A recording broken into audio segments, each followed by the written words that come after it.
বন্ধুরা, প্রতিদিন আমি কুকিং ভিডিও দেখাই। আজকে আমি কি কুকিং করব বা আজকের আমার মেনু কি সেটাই আপনাদেরকে দেখাবো। আমি সবজি টবজি একেবারে সব কুটে ধুয়ে রেডি করে রেখে নিয়েছি। আমি নিজেও স্নান পূজা সব কিছু করে নিয়েছি। এরপর আমি কুকিংটা শুরু করব, মানে রান্নাটা শুরু করব। তো আমি এখানে ভাত বসিয়ে দিয়েছি। এখানে আমার ভাত হচ্ছে, আর এই যে উচ্ছে ভাজাটা অলরেডি হয়ে গেছে, উচ্ছে ভাজা। আর এরপর করব ওল ভাতে, আর ঝিঙে পোস্ত, লাউ চিংড়ি মাছটা একদম ধুয়ে রেডি করে রেখে দিয়েছি।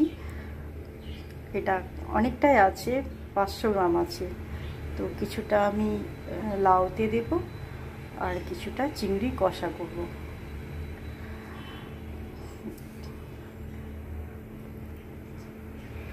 আর বন্ধুরা, এই হচ্ছে আমার বাটনা বাটার সামগ্রী।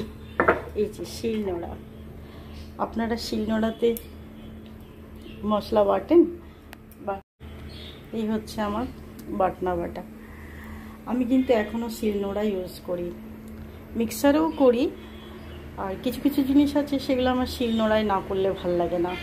খুব ভালো বাটা যায় এটাতে, একদম কষ্ট হয় না এতে বাটতে। তো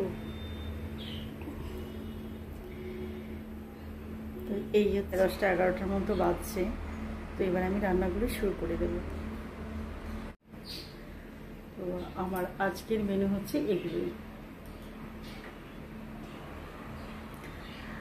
আমার হাজব্যান্ড এসছে, মানে ও চাকরি সূত্রে বাইরে থাকে।